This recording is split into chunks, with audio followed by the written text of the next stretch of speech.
Welcome to WesternSlopeNow.com. Meteorologist Russ Papp is here. Taking a look at some of these clouds popping up over the elevated sites, otherwise known as the Grand Mesa. Still, even with these slight pop-ups, there's only a little storm potential, and we're going to keep that relegated to the higher terrain, and that's going to continue through the weekend. The Divide, the San Juans.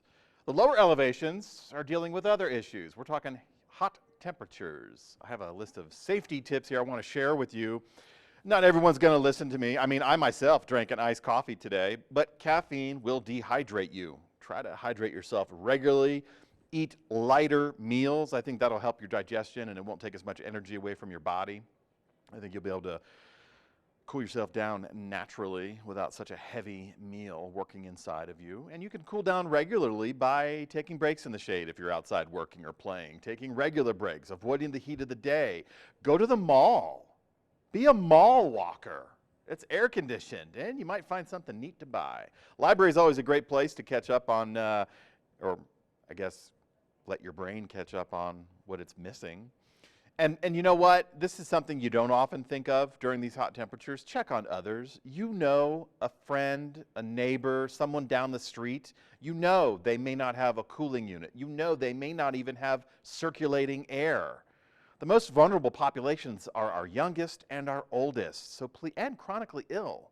So please, heat can be a fatality. We get hundreds of deaths annually from these hot temperatures. So let's look out for each other. Slow down.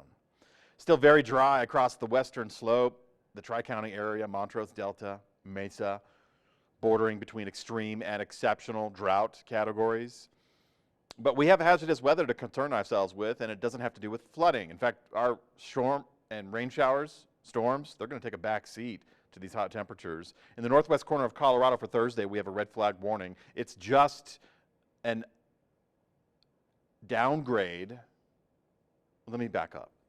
A red flag warning for the northwest corner of Colorado. That's clear for Thursday. We may not achieve red flag conditions on Friday, but we're still going to be watching this. We still expect breezy conditions, and we still are very dry for that area. This may not expand to the south, but we're going to watch it because we could get a little breezy towards the end of this week as we have a system passing by to our north. We have a couple waves of energy coming down along the periphery of the high pressure system, but they're mostly just going to be wind generators, not storm generators. The Grand Valley, Paradox Valley, look at this, heat advisory Thursday and Friday. These are temperatures that will tie or set new records. I think on Friday, well, I'll show you in the extended forecast, but we're talking 105 for the Grand Valley. Nucla, Natarita, Ridgeway, these locations also just as hot, so please take precautions, take action now, and avoid the heat of the day. As far as rain goes, you know, it's the San Juans and the Divide that really have the better chances through this weekend, so there's not a lot there. We may look at some storms coming in next week, but it's going to be storms coming at us from the west. It won't be that southerly tap. As far as I'm seeing right now, all patterns are indicating a strong high pressure system and will dirty up that ridge from the west, so we'll allow storms to pop in. Just look at what's happening on the other side of Gateway up on the Colorado Plateau. Just little isolated spots, little pop-ups. I turned satellite off so you don't see the cloud coverage, but we're mostly clear, and that's going to be a pattern that you'll experience Wednesday night and throughout the next couple of days.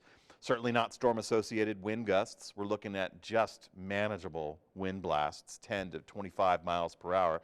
Highs so far today. Now, this is not all is said and done, but we are running hotter than we should. Montrose is supposed to be 90 this time of the year. Grand Junction is supposed to be 95 this time of the year. And then check out these lows, because as we get hotter in the afternoons, our minimum temperatures in the mornings also go warmer. Average for Grand Junction should be about 63. Average at Montrose should be about 57. So expect the low temperatures to continue increasing. It's hard to get comfortable when you have lows in the mid-70s like Grand Junction. Now, if we achieve mid-70 degree lows for several consistent days, then we would get upgraded from that advisory to probably a heat warning, because you don't cool down all that much, and that means the afternoon highs are hotter. Speaking of hotter afternoon highs, for Grand Junction on Thursday, that would represent a tie from 1989. For Montrose on Thursday, also a tie from 1989. Mid-90s at Paonia, mid-90s in Glade Park. These are elevated sites. These are higher elevations, and they're just as hot. So please, 108 in Moab. On Friday for Grand Junction, 105. It's safe to say that 103 from 2002 is going to get toppled as the record. It's also safe to say that we could be making a run for the all-time high, 106 at Grand Junction. All-time high record. So we could make a run for that. We'll see how that plays out. But nonetheless, look at the weekend. That wave of energy passing by to our north that's kicking up the winds, it's a cool front. And it's going to drop our temperatures down a little bit for Saturday, not so much for Sunday, and we're right back in it. Wednesday, today, July the 7th, could be the 10th day at or above 100 degrees. If it's not, we still have plenty of chances to achieve that 10th day for Grand Junction all the way into next week. Now, middle and end of next week, we're going to see some cloud increases, so we're going to see how that storm pattern develops. If the high remains anchored to our west, then this will just be storms cruising in, well, I should say moisture cruising in, subtle increase in moisture. Now, if this high can fade away or shift well to our east, then we could see another monsoonal surge, and that would be a more beneficial jump in rain chances. So we're going to wait for data to come in on that. But looking at Montrose, we have a hot weekend near record-setting temperatures. Watch it. Subtle cooling. Still going to have some storm clouds in the mountains. Still be mindful of your location. A lot of the storms in the mountains, the bigger threats will be the gusty winds, small hail, and lightning.